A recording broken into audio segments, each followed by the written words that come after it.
Sermon take 2. That was worth waiting for, was it not? Yes, thank you very much.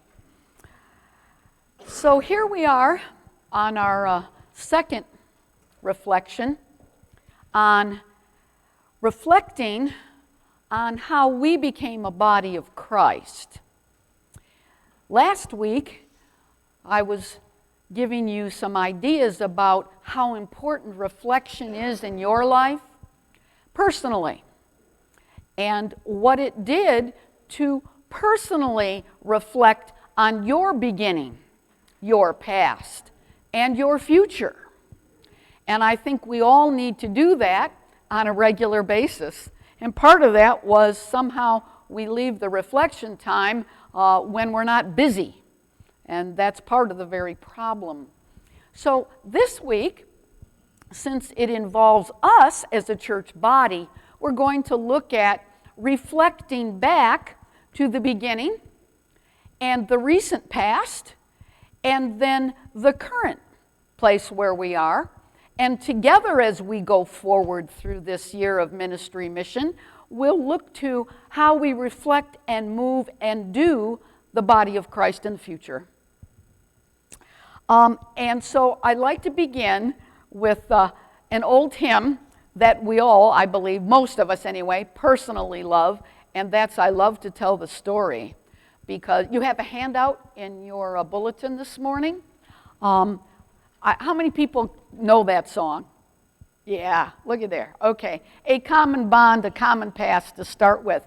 So what we're going to do, folks, is we're going to sing that first verse now, and then we're going to pause, and we're going to reflect on what happened before this church building was here. Because the church was in the making even before the first piece of wood was brought here. All right? So let's together sing verse 1. I love to tell the story. And the chorus, Bob, I didn't know whether, we'll just go on and do the chorus once, if that's okay. If it's not, we'll stop. Here we go.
And at this time, I'd like to invite Reverend Janice Chambers to join me up here because she is the person that knows about this because it was my colleague and friend Jan that through God's vision was the one that was here before the building.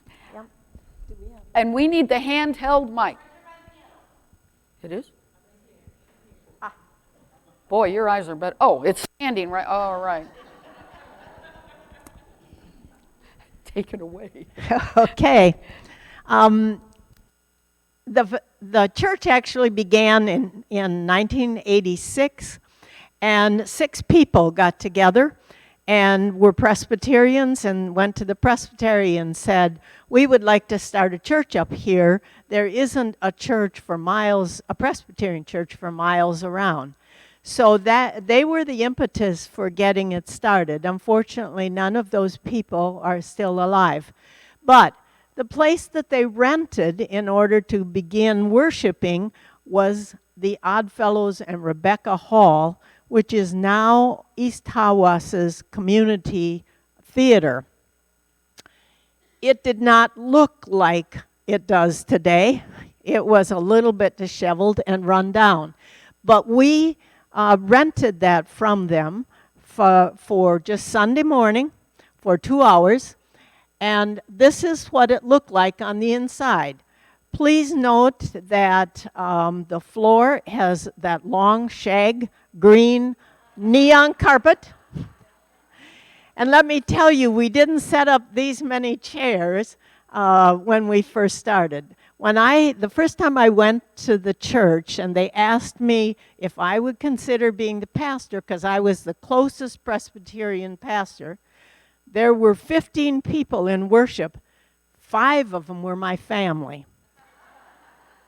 My kids had come from First Church Bay City, where there were 100 kids in the Sunday school. And they all looked at me and said, "We're going to go here."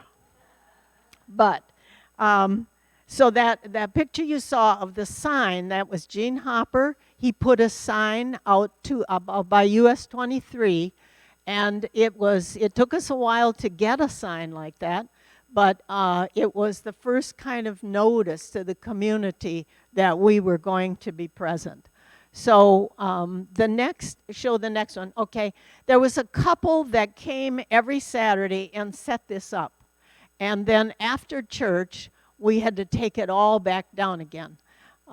We worshiped to the side of the building because the Oddfellows and Rebekahs had a lot of symbols in the front of that building, and it was very detracting from our worship. And it worked very well to do it to the side. And we enjoyed that place, but you can see that it's kind of the chairs are very close to the front and so on, and that affected what kind of building we were going to have later. People wanted that kind of feeling. The Presbytery gave us $60,000 to purchase property in the Tawas area. You can put it on the next one. We wanted 3 to 5 acres, and we could not find anything for that amount. And when the drive-in property was available, they wanted $110,000 for it. And so the Presbytery stepped up and said that they would help us to get it. And I mean, it was a grant from them. We had no money at that point. But so we were able to purchase this property, and only later did we realize that after they had the drive-in theater here, Presbyterians used to come on the land on Sunday morning and have worship, and people would pull up in their cars and have worship by putting those speakers on their windows. That lasted for a summer or two. And then the land stood, vacant for quite a while. So the next picture is, I'm pretty sure that's Bill Capon, and this is what the land looked like when, of course, we got it. And I think he's trying to mow something. I'm not really sure.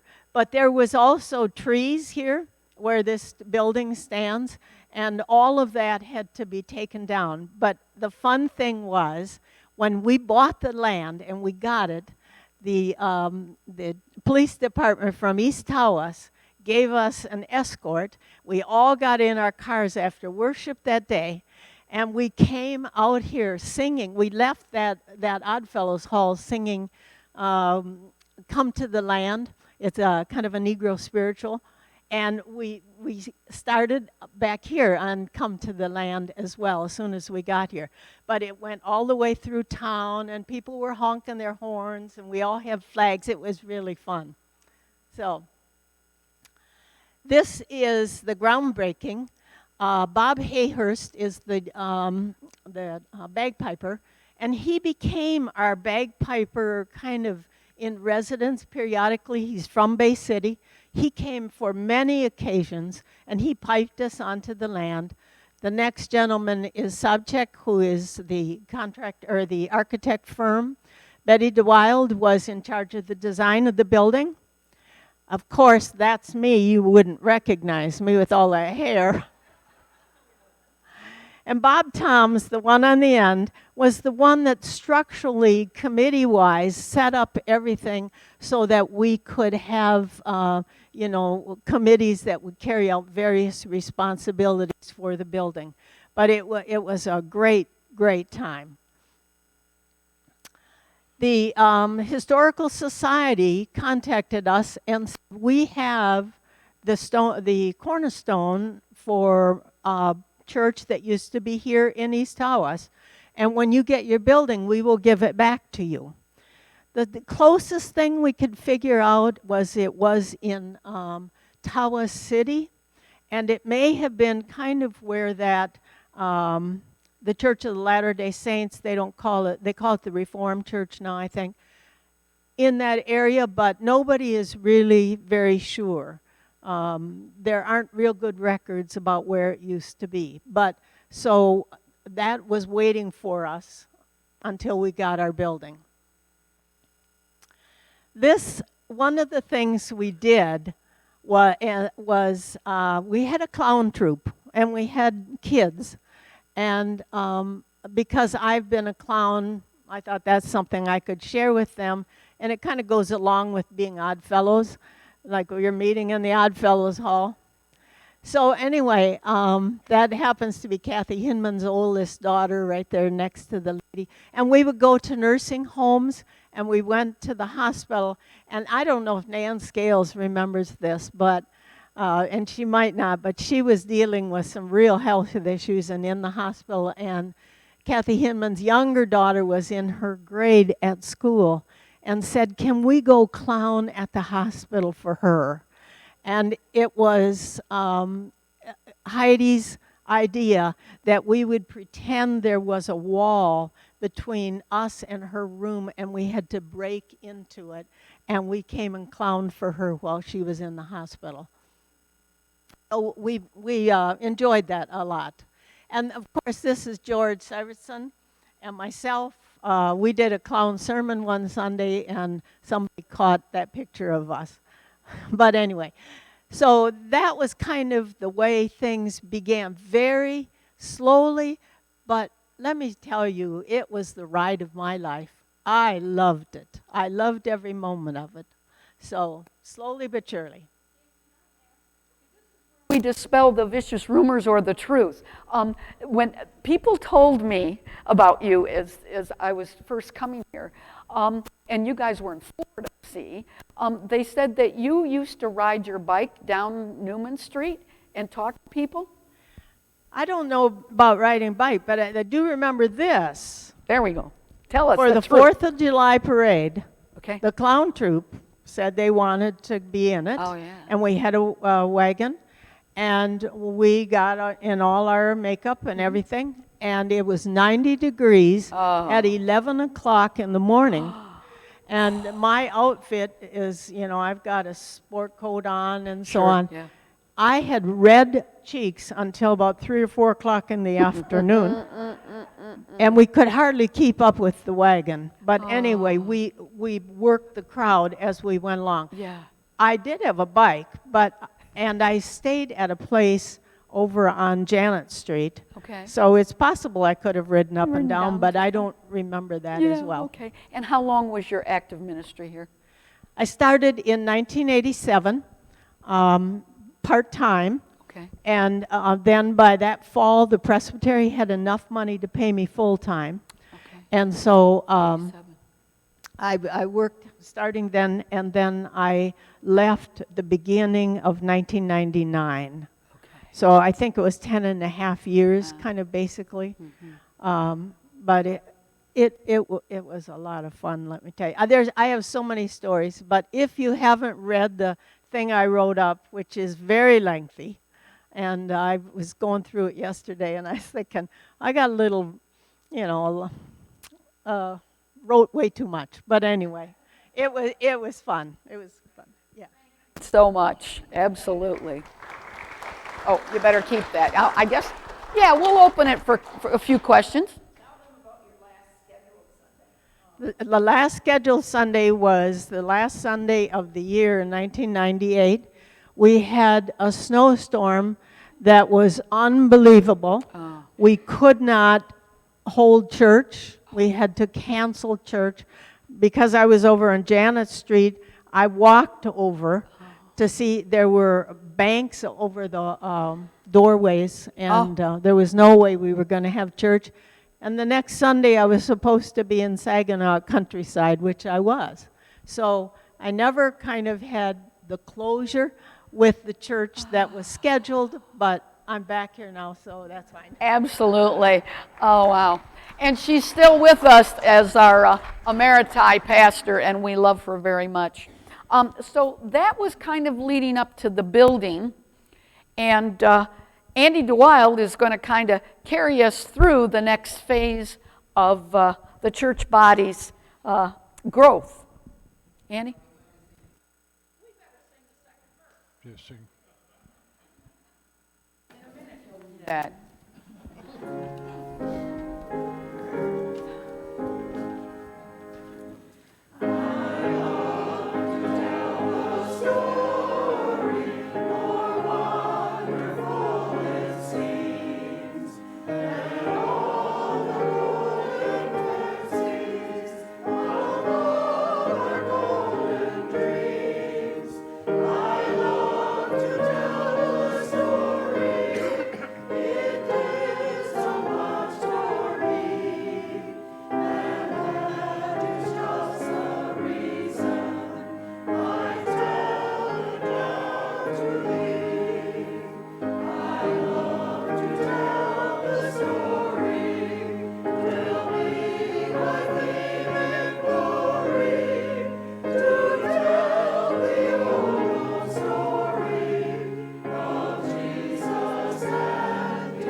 I told Pastor when she asked me to do this that I was not part of the building committee.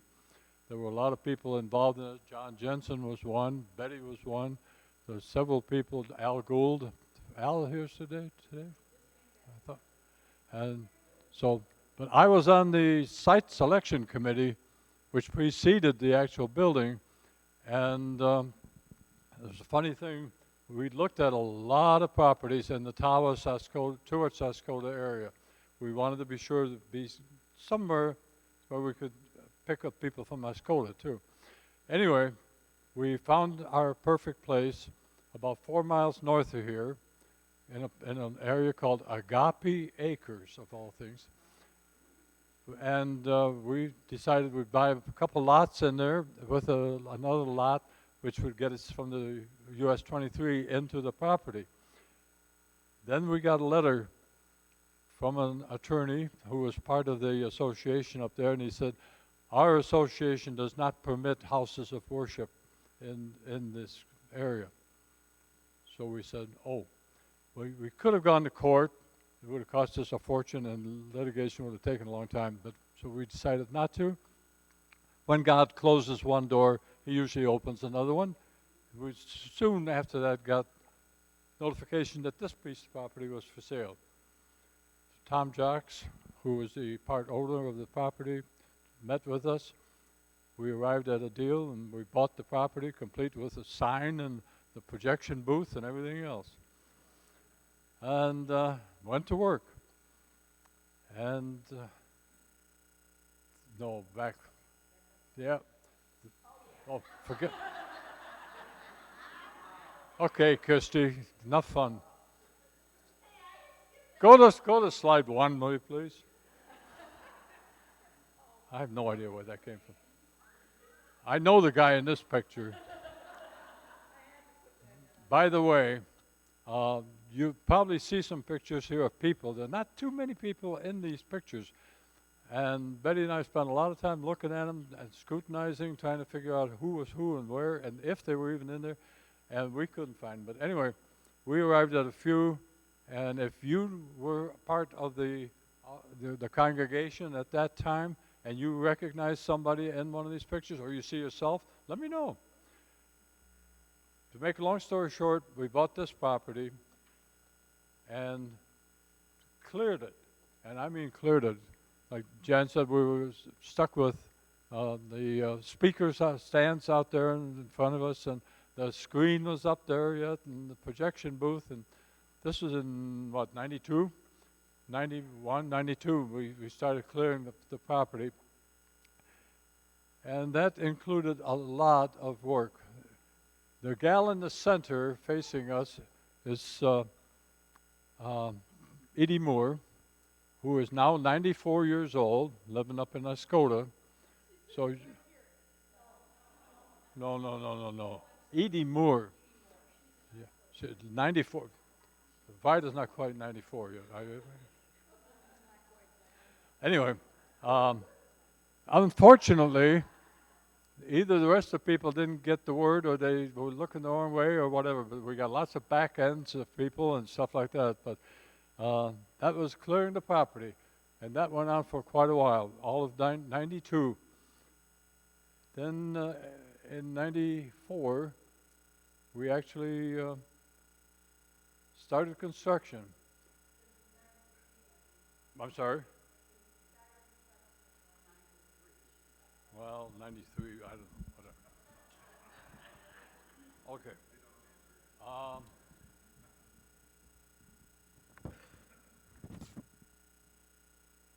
Work on the building did not begin until June. That close enough?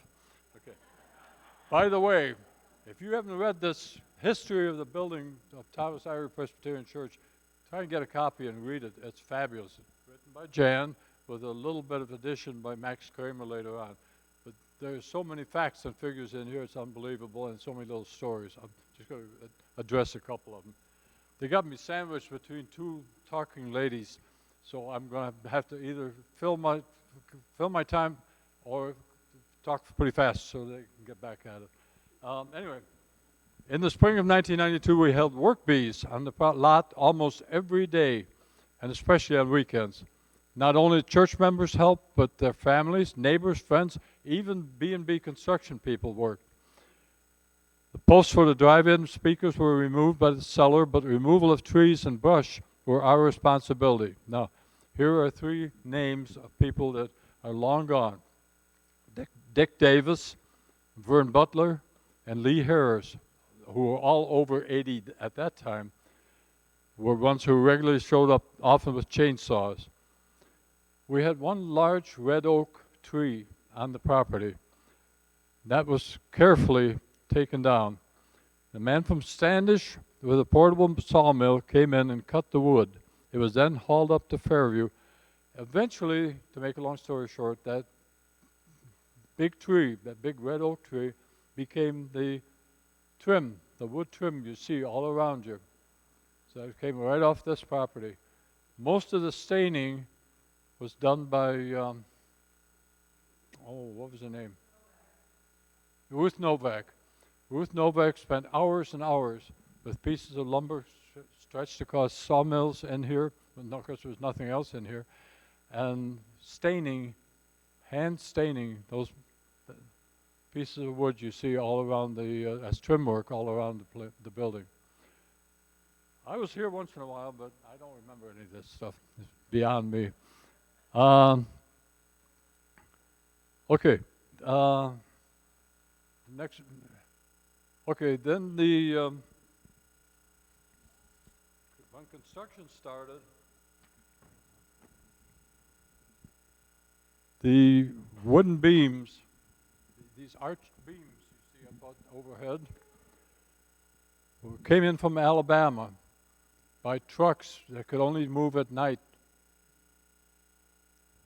No, I'm sorry, they were only permitted to drive during the daylight. They were not permitted to drive at night. These big trucks hauling this stuff up here came in in the daylight from Alabama, bringing these huge beams. But crane was brought in, as you yeah, the crane, you don't see the crane, but anyway, you can see the foundation having been laid, the floor poured. Those are the beams going across. It doesn't look like a big picture from here, but you're sitting in that building now, and you can see for yourself the size of those beams that were brought up here.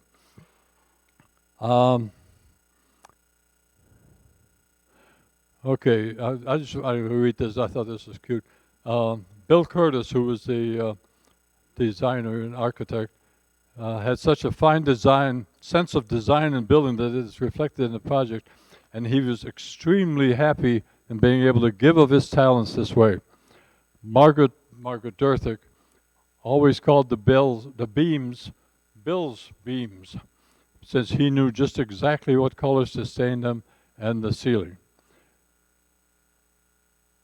Then we got into a little bit of a problem in that we had this facility being built, and we had absolutely no money left over, which is not unusual, but we had no money left over as far as putting anything in it. And most people, when they come to church, at least expect to sit in a chair or something, you know. So anyway, that spring, a Flint church had closed its doors. Presbytery allowed each church to make up a want list, and the contents of the church, the Kersley church that was being closed, were parceled out. We were given the largest share of the goods because we had absolutely no furnishings at all. On a warm summer day in June or July of that year, we went down, a bunch of carloads went down to Kersley, joining a semi-truck driven by Ben and Bev Schrader's nephew. Ben and Bev were also among the charter members from Alpena. We loaded pews, the pulpit, everything, practically everything you see here, onto his semi-truck down in Kersley, in Flint. Office supplies, everything. You name it, we packed it in. Anyway, if it was given to us, we took it. The loaded semi was then driven to the owner's lot up in Alpena, where it would sit full until we needed it. But obviously, we had no place to put all this kind of stuff before that, so we had to wait for the sanctuary to at least be enclosed and covered with a roof.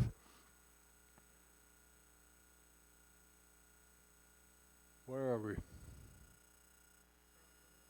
Okay, I thought there was a slide before this. Yeah, and I have no idea who that is. Anybody recognize this guy? Okay, never mind. We'll go on from there.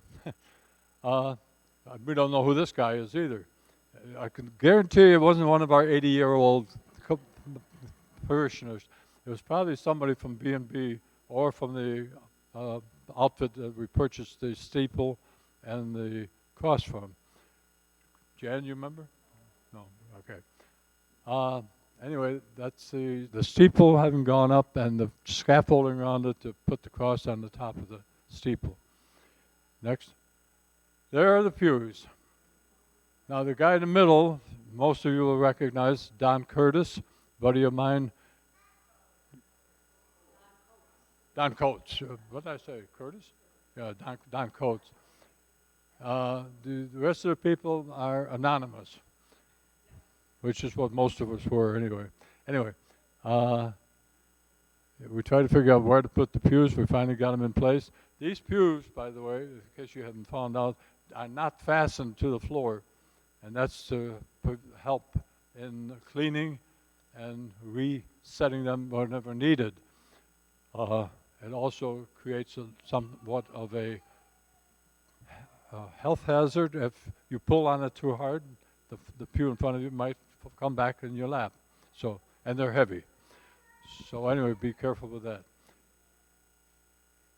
Yeah. This, I'm not sure what this was. I think it's part of the pulpit setup and whatever. Now the railing and the adding to the pulpit, that came later. And that was part of Phil McLeod's work. Pardon? Yeah. Phil McLeod up in the front there doing some work, and Rick Vogley in the background.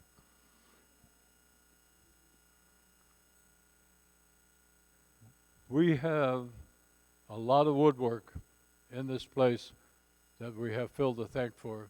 Unfortunately, he's tied up at home now. Well, not tied up, but at home with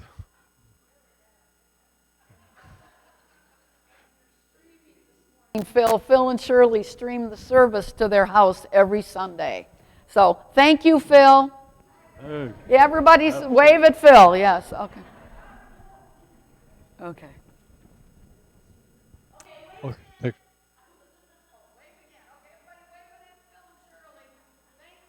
Thanks, Phil. Okay, now we get to phase two.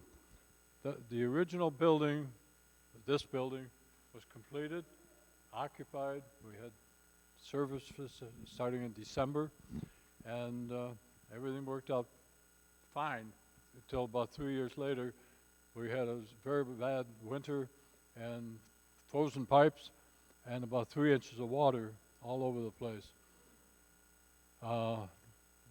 Again, the congregations over the 10, 12, 15 years have been absolutely fabulous. We put the word out that we had a problem, and people came out in droves to help clean up the mess. And I'm not serious. I'm serious. And this is in December, I think, of 94, 93, and 96, 97. I don't know. Whenever the pipes burst, and the response on the part of the people was absolutely fabulous. We came out here, and there was literally 3 inches of water on the floor, almost frozen. So we've had some problems over the years, but we've overcome them all. This is the new addition, the Begott's Vision, which we built after that. The addition over here where the parlor is, and the other area over here. The $1 million addition, which through the benefit of a parishioner who died, left us a small estate of like about $1.3 million. We were able to pay off the mortgage on that. We are mortgage-free, people, and not very many churches can say that. More pictures of the addition, the 3 crosses lying in the foreground here, not yet established, and then the picture showing the crane having been brought in, and the 3 crosses in the island in the center over here having been put up. The memorial garden was a very welcome addition. If you've not been out there and sat in the memorial garden, take the time to do it sometime. Walk out there and just sit on one of the benches for a while and just think about what's gone on in this particular congregation, how God has blessed us over the years with people in their 40s and 50s, people in their 80s who worked on different things, people who climbed up on things to do things. Should never have been done that, but they did. So we have a lot of things to be thankful for. Sit out there in that memorial garden sometime and memorialize, if you will. This, I don't even know where this is. Is it out in the narthex? Okay. This plaque was the plaque that was presented to our church by the B&B General Contractors in 2007, commemorating the occasion of that part of the church being finished. Where we go from here is up to you. You know, whether we add on more, I don't think we need any more space right now, but maybe do something, who knows. Anyway, if you, oh yeah, people. Okay, Rick Vogley was our pastor at that time. He's now, I believe, on Pittsburgh, Pennsylvania, someplace. Jerry Wargadal worked on this operation. He and his wife left and went to New York and then out to, I think, Idaho. Then Phil McLeod, Lee Parker, who is deceased. John Jensen, representing the architectural firm. Walter Fales, Al Gould. Al Gould, you know Al? Al looks older in that picture than he does now. So I don't know how he's managed to do that, but anyway. You and I look the same, John, right? And then I think the 2 guys on the end are from B&B Construction. Are there more? Is there more? Oh, this one they cut the red tape, so to speak. They now there are people in this picture that we were able to recognize. On the right-hand side of the picture, the lady standing with the kind of beige coat on, that's Mary Hall, and just behind her is her husband Tom. We've had them in our prayers for the last couple of years because of his bone marrow transplant and stuff like that. They still live around here, and we see them every once in a while. But yeah, I'm sorry. Bill Nelson, yeah, Yeah. leading. Yeah, I don't know who the gal is in front of him, but yeah, Bill Nelson. Yeah. Leading, Okay. The rest of the people you saw in the previous picture, I don't know who they are. If you can see better than I can, tell me who they are. Anyway, what? Oh, you'd like to click that thing. Okay. Andy. Yeah, absolutely. And that's for Betty DeWild, too, who was your liturgist this morning. Praise God for you, too, in this church. Absolutely. All right, we are going to sing. I've got my coaches in the front row there helping me out.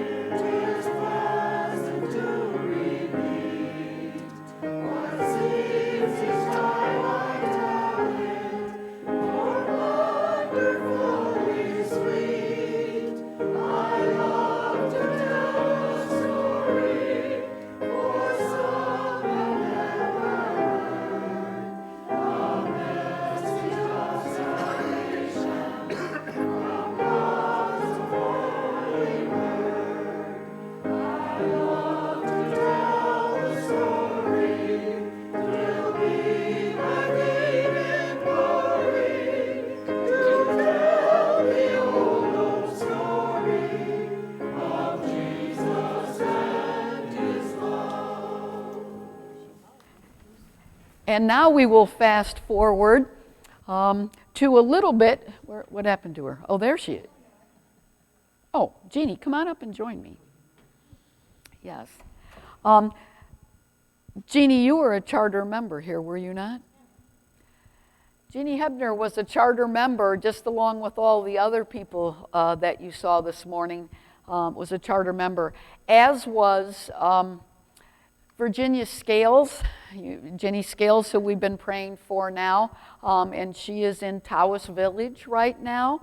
So there were people that are still involved, Al standing in the back, like we said earlier, that were the original visionaries of this church. And we wouldn't be standing here, certainly I wouldn't be standing here without all of what you just saw this morning. It's a very humbling experience, believe me. Try it sometime. Jeannie is going to help us with the ministry. And this was in her era here. And some of those people will remain nameless, but she's going to name them. Jeannie, you want to talk about that and who they are and what you guys... Remember Margaret Durthick? Thank you. Margaret Durthick would write the themes for the parade floats, and we would build them. And 3 men would volunteer. Well, this year it was 3. 2 stand on the float and dress up. And that's Mike Crane on the left. Raise your hand, please. Mike Crane. And his cohort, Kenny Douglas. And our in-house doctor, Neil, Joel Peastrew. Yeah. Hi, Joel. Yeah. No, Jack is here.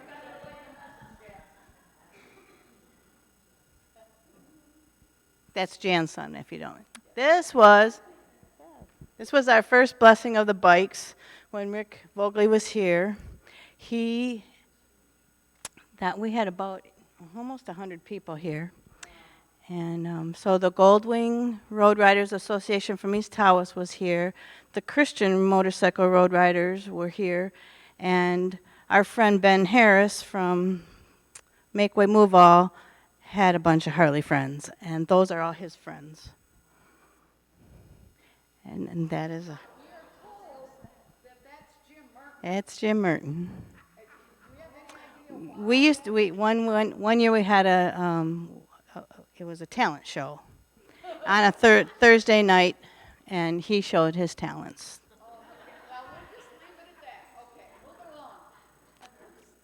That's our fun choir. And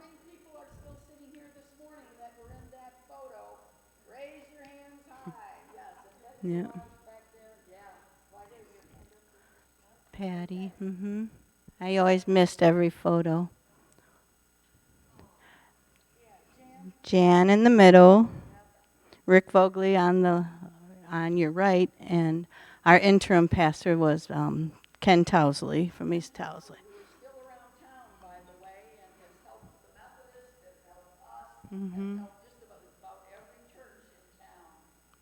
He still likes hearing from us. We call him when we. Yep. Somebody had to mow the grass. Bill Nelson and Tom Trevelyan. Okay. Yeah. Men's Breakfast Club. Big Bad Jack. Dale Wenzel. Do you see yourself in that picture? Yep. Ed Davis, Phil McLeod, Jerry Wergadal, Jim Minard, Dr. Bill. Dr. Bill, who helped us by donating all of the media equipment that we're able to stream live to our folks today. Yep. Dr. Bill, we love you. Yep. Lee Parker and Merv Darnell. Yep. George, is that you? George Severson on the end? Yep. In the blue. That's not Alan Hearn, is it? No. Yeah, no, Walter Fales in the middle and the top. Okay, thank you. Walter Fales. I was not fortunate. Is that Ed Davis on the very It's end? on Ed Davis, Ed Davis, yeah. All right. Oh, and there's Al Hearn. There's Alan. There's our Alan Our jug Hearn. band. Yep. And the band that used to come in, the jug band, yeah. Can you see the bass We had in the we back had a there? bass with the with the garbage With the one can, and garbage can attached to it. that's Bob Visser behind the That's microphone. Bob Visser and Linda and Larry Accord. They and- used to go to the nursing homes and stuff and play. Yep. That's Al. There's Alan. Anybody And- recognize this? Let's give them a quiz. Anybody know who that? Jan, you can't talk. Anybody else? Andy Claremont, who is his brother, we just honored as his high school graduation earlier this year in June. And that is Andy, who is now a surgical tech in Alpena General Hospital. Yeah, that was his confirmation. Jeannie? 20 years later, That was 2011. And we had an outdoor movie. Okay, we watch, had the we had- blow-up screen. Look at this. It's like, that was so cool. Yeah, that was all organized by Shani Powie, and those are her girls Okay. sitting on the grass. Ryan and Reese. Okay, and that's And- Ron and Jan Dokes, Ron's niece? And that's your kids? No, those are her kids. Oh, those are her kids. and Okay, that's but Gloria it's Ron's Watson niece. on the grass standing up here. Oh, I see, Gloria Watson. And Okay. it looks like Nelson Audrey to me next to her, but Kind I'm of not sure. does, yeah. That was a really great idea. Guy Latham. Oh my gosh, love Guy Latham. It was his 100th birthday. 100th birthday. And his wife, I assume? Can't remember her name. Okay. Second wife. Yeah. I love this. I had to pick this one out. That's Liam. If any of you were at Trunk Treasures yesterday, the tall guy was Jackson, and his little brother is Liam. I bought Liam's bike yesterday. It was me that was riding around in the parking lot. and there he is at 2 years old. Gotta Right. love this picture. He was trying to sell me some Star Wars toys. I'll give you a good deal. I'll give you a really good deal. Yeah, yesterday Liam was trying to hawk his toys for some more money yesterday. Oh, wow. Jan, are you Jan here, or Kenny? Janice? No, she's not here this morning. And Kenny Douglas, that's the man. There he is. Kenny, the Scotsman.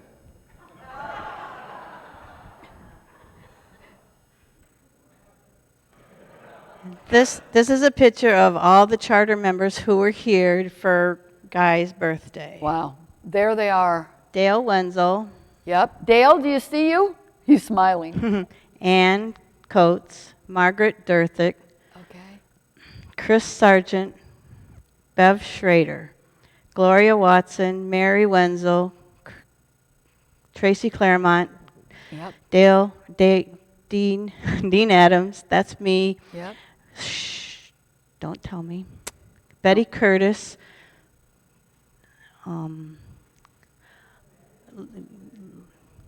Need some help? No. Jim Leisher sitting yeah, sitting down. Ruth Novak, Ruth Novak. Andy DeWild, Mary Adams, Betty DeWild, and Bill and Audrey Nelson, and Kay and Kay Leisher. Jim Leisher, Yeah. and Look at that. Guy gang. Latham. Yeah, that was a great guy. Yep. Those are your first members in this building, right? Or That the were whole there. church. That were here for that. That There were was here a for couple that. missing. Ginny was missing. Okay. Okay. And guess what? We had food. They had food from day one. We have food now. We have food this morning. And, somehow churches are about food. If we feed them, they will come. And it's true, is it not? And it's part of that fellowship. And it's part of what joins people together.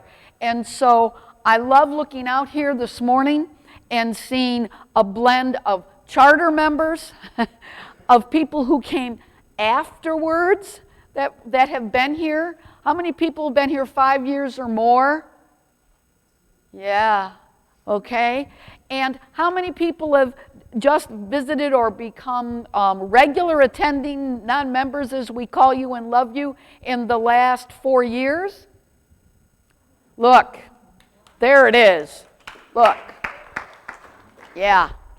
If you don't recognize them, now is the day to go up and shake their hand and say thank you for worshiping with us. And we did this for 2 reasons. One is to reflect, because that's what we want to carry forward with us. We want to carry the heritage of what these people did for us. Because here we are, and now it becomes our legacy. First, to honor. First, to honor what was done, because obviously it was God's idea, or none of this would have succeeded. And now it becomes our legacy, and the question is, no matter what the world does, we will continue as the house of worship, but more importantly, the old and new people of God, to carry this generation and this city and this village and Oscoda and the area into whatever God has for us next. So when you hear the world say to you, boy, all the churches are declining, that old religion, that's a thing of the past. Please, church, rise up and say, hey, guess what? I belong to the Church of God. And it still is relevant. Where do we come for serious consolation? Where do we come when we are grieving? Where do we come in your heart when you just want to feel better because you are alone in your house or you are alone with your family? I hope that when you visit a Trunk Treasures, you come to a potluck here And you go out in the community and you're in Walmart and somebody is looking really down and depressed and you think, boy, are they having a bad day? All you have to do is say, how you doing? You know, I'm thinking about you. Can I get something off of the shelf? God bless you. That is the final word out of my mouth. I don't care where I am. May God bless you. And who knows what imprint you will leave from God on their heart.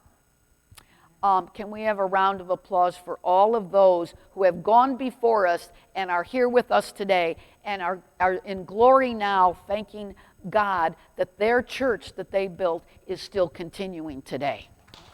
Amen.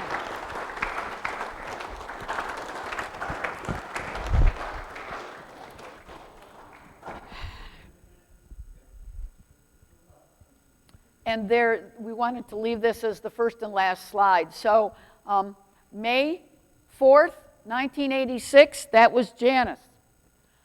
Chartered on October 27th, 1991, that was still Janus, right? Yeah. Yep. The dedication in 1994, that was you? There we go. And then the dedication on August 2007 with the new parlor addition was Pastor Rick Vogley. And here we are. It's a beautiful building. Don't you know that in town, when people, we get them to know, my thing coming here, now it's the mobile, when they said, where are you from? Because, you know, my mouth goes in town. And I say, by the Citgo station. And they go, oh yeah.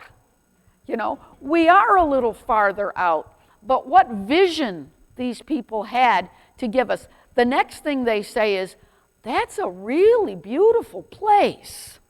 You know, God did build a beautiful place for us to be, and let us be grateful. At this time, let's receive our offerings, and we will power through the rest of our worship service this day. Verse 4 first, he's right.